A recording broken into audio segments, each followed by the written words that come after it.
Bobby's getting used to being on the camera. All right.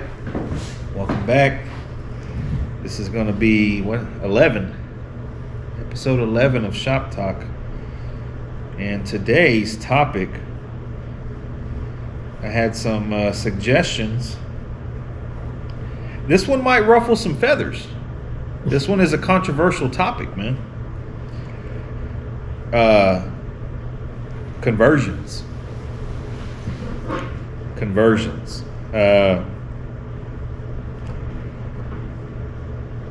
What do you think about conversion? Conversions meaning we're taking a car and we're making it a convertible when it wasn't a convertible from the factory. Mainly Impalas. Like those Cadillacs? Yeah, I mean the Cadillacs too. The cabs? Yeah. Okay. But mainly Impala. We could talk about Le Cab at the end. But 58 to 64 Impala conversions. What do you think about it? I mean, as long as it's good, don't sell it as a real convertible. Oh. But. What? No, go ahead. No, go ahead. No, you go ahead. I mean, I agree. Like if, hey man, if it's done right and you're not trying to fraud anybody, then get your money. If you find somebody to buy it. But the problem is whenever it's fraud. So when is a conversion? When you change the VIN and when you're... Yeah, when is a conversion? Okay, well, the bottom line is, man, if you remove a VIN from a car and put it on another car, that's illegal. That's the bottom line. You could dance around it, you know what I mean? And there's people that do it, and I know there's people that do it. I know some people that do it. You can dance around it as much as you want, man, but the bottom line is you cannot remove a VIN from a car and put it on another car. Period. Now, is that okay to do? I mean, some cases, like, does the VIN fall off? Mine did. Yeah, it depends on how. Maybe the car was parked under a tree or a roof that the water leaked right down in that jam and it rusted away and it fell off. It just disintegrated and then it just fell. I mean, it's going to fall right there. So it's still there. But the bottom line is cutting a VIN off a car and putting it on another car, that's against the law, man. I'm not saying that that there's never a time and a place to do that. But to do that and try and fraud somebody, that's not right. But the topic is more about at what point do you throw in the towel of trying to restore a real convertible versus maybe doing a conversion? Okay, so if you have a 4-door that's rock solid with original GM steel, rock solid. You take that floor pan, that whole chunk or that whole quarter panel, that whole tub, and put it on your rusted convertible. Like I say, and me and Justin had this conversation, whatever is less work.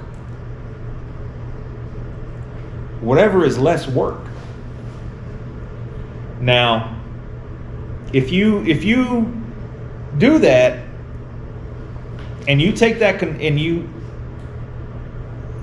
or you take that 4-door, so do you take the 4-door and chop it up and put it on the convertible, or do you take the 4-door and the convertible and chop up the convertible and put it on the 4-door? And now you take that VIN and put it on the 4-door. That's a conversion. That would be a conversion. Now, but if you only have the rack and the convertible parts and the whole rest of the car is gone, then all you really have is parts. Essentially, yes, you have parts. You don't really have a car. I mean, yeah. So that if your car is split in half, like that's not a project. That's a parts car. and that's a topic that's a whole nother topic. Is some of these things that are for sale? That's not a project, man. That's a parts car. Yeah. So I would rather see those parts, at least be used and put to use versus sitting in the swamp just disintegrating away to nothing. I mean, that's a waste. Yeah.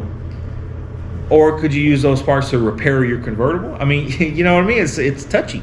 It kind of like, I mean, my car's not convertible, but we replaced my whole floor. We replaced quarter panels, changed the doors, Cut a hole in the roof. put a hole in the roof. So really, the only original part Change is the fenders. Probably going to buy a repop hood or a different hood. So the only original part is the firewall and part of the roof. Part of the roof, firewall, dash, That's door it. jams. That's it.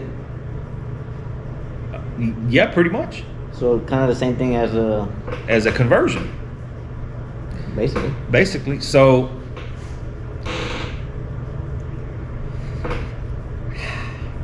I think, man, I don't know, man. What do you think, man? I'm done talking. What do you think? I don't know. It's kind of tough because everybody gets mad when you tell them that's a conversion. I mean, you already changed all the parts. You replaced everything. I mean, you could get another convertible and get parts from another convertible, but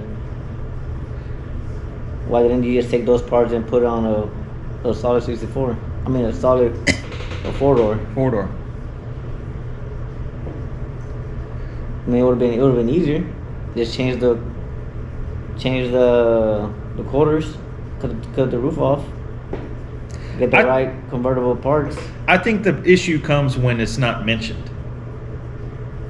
When people try and do it for fraud purposes, because now this is so man, this topic can go on. We can go on all day on this, man, because if it's a 64 convertible, right? 64 Impala convertible, and then you have a 64 Impala conversion.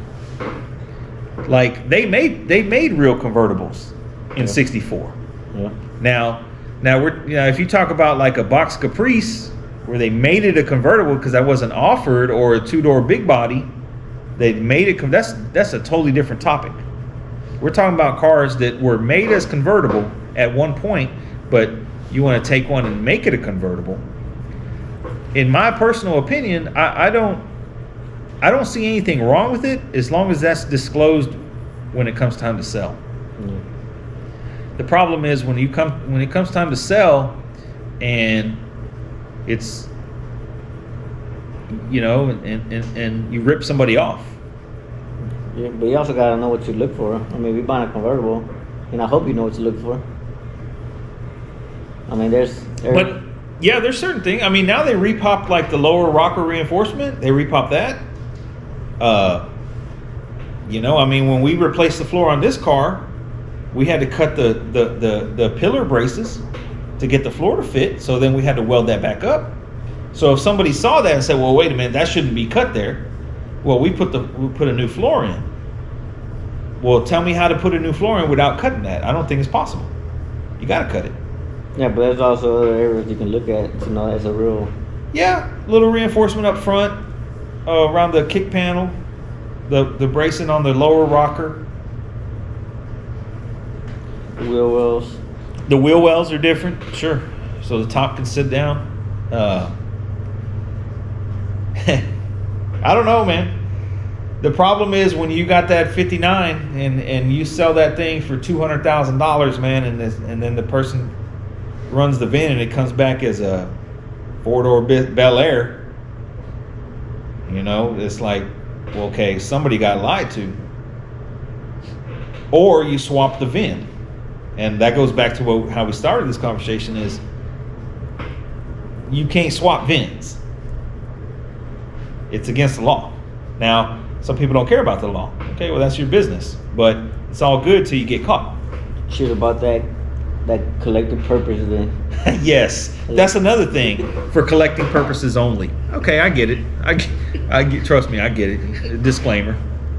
Hey, okay. I mean, I had the opportunity to buy that bubble top, a solid bubble top, This was what, like 4 or 5 months ago? Maybe 6 months? No, I never talking about it. Yeah, the one in Kentucky or somewhere, Tennessee or somewhere in the Midwest. It was that bubble top that was on eBay, man. It was on eBay for a while, man. And I mean, it was solid. It was a solid bubble top, right? Solid bubble top.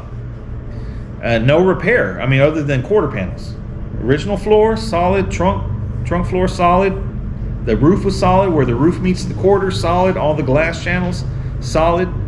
They put quarter panels on it, and it was for sale. And the guy wanted like, I think like $8,000, and it was complete. Had all the stainless. Had the front clip, a solid front clip. So it was a real solid car. Okay. And I think it was on eBay for like 14, and then it was like 12, then it was like 10, then it was like 9, or best offer. So then I shot him an email and I said, hey man, would you do like 8? And he said, yeah. And I'm like, oh, okay. I didn't think he'd say yeah. Okay, well, send me more pictures. So he sent me more pictures. It didn't have a VIN. It didn't have a VIN. Okay. He said he had the VIN.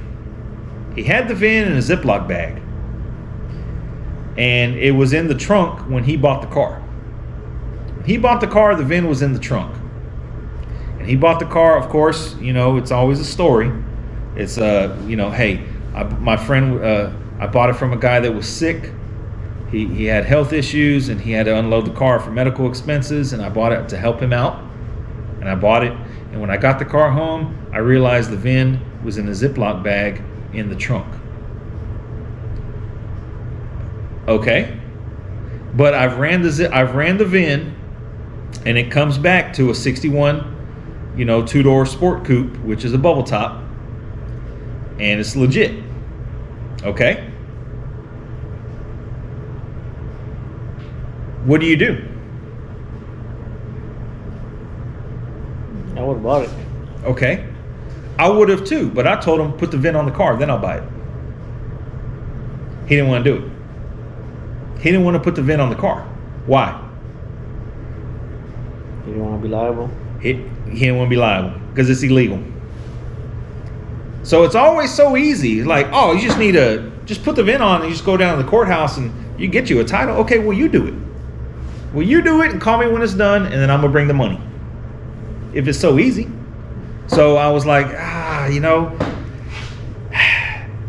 it's kind of one of those things. And you know, I told him I would go get it, and after he explained that, I still wanted it, because I'm like, man, you know what? That's a good car. That's a good car. But then, if the car was solid, how did the VIN fall off? How did the VIN fall off if the car is solid? Yeah. Doesn't make if you drug that thing out and it was sitting in a ravine sideways for 40 years, okay, yeah, maybe, but this thing was solid. Okay, VINs don't fall off of solid cars. Was it repainted? It was in primer, so yeah. Maybe they took it off. I mean, okay, that's the thing too. Body shops may take the VIN off to paint the jam good. That's a lie. That's a lie. Mask it. Nobody takes VINs off so that you can paint a jam. I mean, I don't know, maybe people do that, but that's so then I was like, okay, well, so you got a car with no VIN, and but you got the VIN in the trunk in a Ziploc bag. Okay. So then I'm gonna get the car home, and I'll put $25,000 in it, and I got it for 8, so I'm in it for 30, 33, 30, say 35, and you know, I could sell it for 55 to 60. But then there's that VIN tag problem. How do you attach it? 3M tape. 3, okay. Or you're gonna like self tap it? You're gonna rivet it? How do you attach it? I mean, you can resistant weld it from the back and cut that whole chunk out and do that. Again, that's not right. So then I was like, okay, so this is basically a huge liability. Because I'll buy this car and I'll put a bunch of money in it with hopes of making money, and then but that's going to scare away potential buyers. That whole VIN issue is going to scare away potential buyers, unless the buyer says, well, shit, it's got a VIN, the title matches the VIN, shit, we're good. I don't care how it's attached. Okay, well, that's good too. But some people might say, what's going on with the VIN? You know what I mean? So I said, nah, you know what? I'm taking all the risk. You're not taking any. I'm taking all the risk because I'm gonna buy this from you, throw a bunch of money at it, and try and make money. I'm taking all the risk, and you ain't doing nothing. I have to pass. And so I just told him, I said, hey man, you put that VIN on there the right way, and I'll buy it. And he never did. So, but then again, man, there's people who buy cars with no VIN and no title. There's loopholes you can do it. Now, yeah, but what's that one state where you can? I forgot what state it is, but there's a state you can like circumvent the whole system, and do it. You know. But that's why I always say, man, like when I buy a car, I want the title to be in the person's name that I'm giving the money to. That I'm handing you money. I want the title in your name with your address, and then I'll buy the car. You see what I mean? Like, because why don't you have it in your name? When I got this car, that's the first thing I did. Go get the title. That's the first thing I do when I buy a car. I go get the title in my name because I own it now. Why wouldn't you do that? So, you know, that bubble top, you know, led me to believe that at one point the thing was stolen.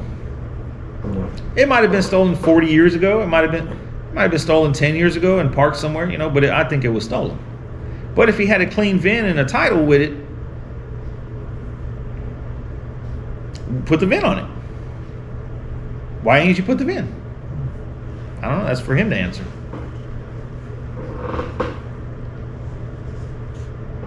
But that kind of falls along in line with the conversion. I don't see anything wrong with doing a conversion. I mean, in fact, some conversions are probably done better than GM did. Yeah. I mean, just look at the frames. Look at the welds on the frames. The stock frame, the welds are terrible, man. You can clean that up and make it look a lot better now. You know, so it's better. But the problem is when you try and fraud somebody. You know, and you pay top dollar for it, and you're like, well, damn, this ain't what I thought it was, man. Then you just got this sour taste in your mouth, like, you know, like.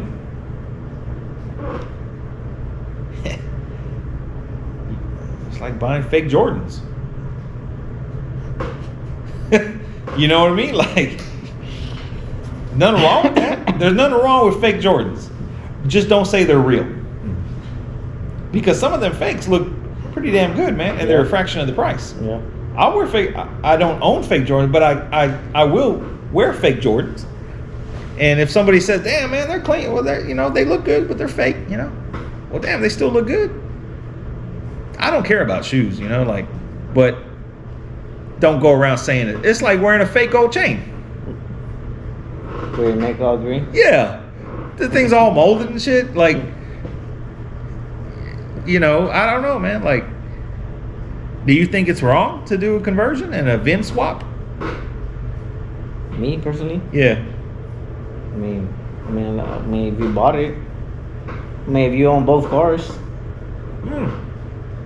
Good point. If you own both cars, then you bought both and you made one. That's a good point. I mean, but like we said earlier, I mean, I guess it depends which is more solid, which route you're gonna take. Sure, I agree with that. That's what Justin said, was whichever one's less work. Because I mean, you could take all the good parts, convertible parts, and put them on that solid four-door. You're gonna have probably less work than trying to fix that rusty ass everything. Yeah. Then also, I mean, what's the difference between taking a 59 convertible That's the hot item right now. 59 convertible, and taking a quarter panel off a 4-door and put it on the convertible. Like, they don't make 59 quarter panels. I mean, there's guys out there that could probably make them from scratch, but they're not mass produced. So essentially, what's the difference, man, between taking that quarter panel off that 4-door, the whole chunk, a solid quarter, and put it on your convertible, or putting repop parts, or putting repop, which, I mean, to me, it really doesn't matter. It doesn't matter if it was like, the original sheet metal. I took this is original floor pan out of a 4-door. We're gonna put it. To me, that doesn't matter. That doesn't matter. I mean, now if it was an original sheet metal car, complete and solid, okay, that matters. But to say we took an original floor pan out of another car and put it in this car, that means nothing. So what about the little cabs? I mean, that's a conversion. It was a conversion. It was they farmed it out originally, right? And that car is like high money. High money. I think that the conversions now I think they're better built than what Cadillac did. So I think. What was that? It was a different company that Cadillac. Hess and. Yeah. Hess and something. I don't know. I'm not a Cadillac guy, but. But yeah, I mean, you could do it way better than what they did 20 years ago, whatever it was, 30 years ago. 80s, early 80 to 82. Yeah. So yeah, that's 40 years. Yeah, you can do it better. But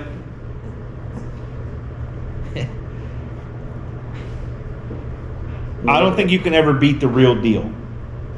Now, if you're not concerned about beating the real deal, then none of this even matters. Yeah. But if you want the real deal, you can't beat the real deal. Yeah, it goes back to, I mean, it's a custom car. I mean, if it's a custom car, then who cares? Sure. I mean, as long as you're happy. As long as you're happy. The only problem is when you try and fraud somebody. That's the only issue. I don't care what you do. You can make a 2-door, you can make a 4-door into a 2-door convertible with suicide doors. 2-door suit, do whatever you want, man, until you try and fraud somebody. Because that's not right. And you might be taking advantage of unsuspecting people. That's not right, man. That's not right. You wouldn't want nobody to do that to you. Now, if you disclose it, and they say, hey, shit, I don't care. I'm only going to keep it for a few months anyways and sell it. Okay, well, hey, man, go ahead. But if you had somebody say, man, I've been wanting one of these forever, man. Like, I finally got the money to do it. I've been saving for years, and my mom passed away, and I got a settlement, and I want to buy this, and then you fraud this dude. Like, come on, man. Like, you can't do that. And then how's that dude feel? Like, man, he got took for a ride. Like, and then it's just wrong. It's just wrong. But back to that bubble top, I don't understand how a VIN falls off of a solid car. That don't happen. That VIN was removed. Didn't fall off. And I almost bought it, man. I was like this, man. Like, man. It was removed, and he bought a collector's. Yeah. Collector's VIN and title. Yeah. For collecting purposes only. And now he wants to sell it. Well, put it on, and I'll buy it. And he didn't want to put it on. So it's kind of one of those things, man. It's like I went back and forth, man. I actually lost sleep. I lost like a couple nights sleep over that. It's like, man, should I do it? Should I pull the trigger? Because you can't find a solid bubble top for $8,000. You can't. You can't, unless you know somebody. But you can't. You're not going to find one advertised on the internet. I mean, to me, as that car sat, if that car had the VIN was legit with a title and everything, that was easily 15 to 20 as it sat. Probably why you didn't sell. And that's why it kept getting relisted because of that. I agree with that. I agree. But I mean, conversion, like a Caprice or a G-Body or whatever. I mean, those cars weren't made convertible, so if that's what you want, do it. In fact, I applaud people who do that because I'm like, man, how did you do that? How'd you get the rack to fit and all that? Glass lineup and all that. So, like a lot of custom work. It's a lot of custom work. You gotta do it right. Not You're gonna have chips in every panel. That too. That too. And the glass ain't gonna close. You have a wind noise with the top up. It's gonna leak. You know, just one thing after another. But as far as the car being available convertible, if you really want a convertible, you should probably find one. Tell them what the top guy told you. Oh yeah, he don't work on conversion. So that's a whole nother thing. Yeah, the dude that does the tops. I mean, some guys that do tops won't. What? There it goes. What? That piece I was talking about. Oh, the balance. Yeah. Oh yeah. Some guys that do convertible tops, man, they won't work on conversions because if the top rack don't line up or ain't where it's supposed to be, that makes their job a whole lot harder. And then that person might have some over expectations of the result. Yeah. Yeah, he already has the measurements to what it's supposed to be, and then he shows up and it's different. And it's way off. And then it's not going to look like that person expects it's going to look because it's not right. So I don't blame him, or I don't blame people for not wanting to work on that, because yeah, the person might be upset after you're done with the work. The person can be upset because it don't look right. Well, it don't look right because you wanted me to do this on top of what was already done. Yeah. You can only do so much with now you can make a custom top, and that's a whole different thing. You're trying to put a pre-made top on this car. There is a conversion that stuff ain't right, and the top don't fit. So now it's the upholstery guy's fault of why it don't look good. Yeah.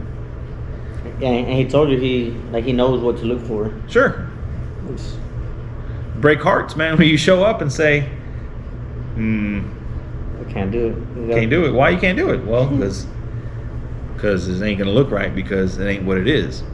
Now, make a custom top from scratch. Then you gotta go to a real upholstery shop. Yeah, like take it somewhere, Yeah, you gotta take it somewhere. Take it somewhere Where they have rolls of material. Sure. And they can measure it and make it right and, trim it and all that. That's mucho dinero. A lot more money. But conversion, man, yeah. Would you buy one? Okay, so you said your dream car was a 63 convertible. Would you buy a conversion? So this is going to sum up the whole thing. Would you buy one, yes or no? Nope. Why? Because I don't buy a solid one. It got to be solid, all original. Nothing changed. I mean trim. That's fine. Doors that's fine, but nothing cut out and changed. Like in quarter panels, floors, main areas. I mean, the front end has been swapped in. That's fine, but not the main. The tub and the meat. I wouldn't buy one either because why? Because those are available. It's like buying rebuilt Daytons. Dayton still makes wheels. Oh. It's the same thing. Let me sit down. It's the same thing. I wouldn't buy one. I mean, so you're saying rebuilt Daytons, there's no bueno? Or they're not real Daytons. Like they didn't do it? Correct. Now, maybe that guy that relaced them used to work for Dayton. Okay, that's close. But it's back to that thing. It's like you can't make a fake Jordan a real Jordan. I don't care what you do. They're probably coming from the same factory. They maybe do. The fake Jordans and the real Jordans. Maybe do, but they probably do. Because how do they have the same pattern? Yeah, they probably do. They're across the street from each other, over there wherever they're making them. But one of them paid the money for the patent, and the other one didn't. And that's where the difference is. One is official, and the other is not.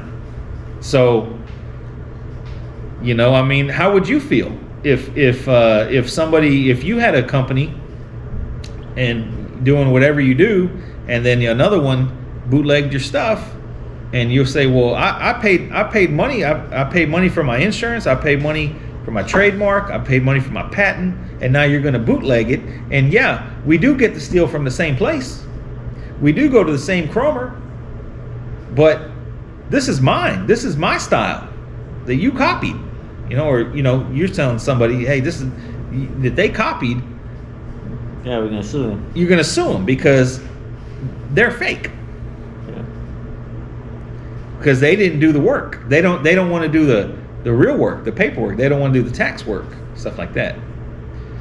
So, yeah, man, I could see that. I could see people getting upset. But at the same time, that would kind of be humbling to say, man, wow, somebody wanted to do what I want to be me. They want to copy my style. Copy my idea. Copy my idea. It must be something good. So, thank you. But you can't do that. Yeah. Give me my stuff back. Yeah. Yeah, man. So conversions, man. Let us know what you think. To me, it just boils down to, man, if the person was honest when they sold it and when they bought it, then go for it. But when you're trying to sell something that ain't what it is, it's not right. And it happens a lot. It happens a lot, man. So yeah, anything else? Good. It's a wrap. Bring y'all back next time.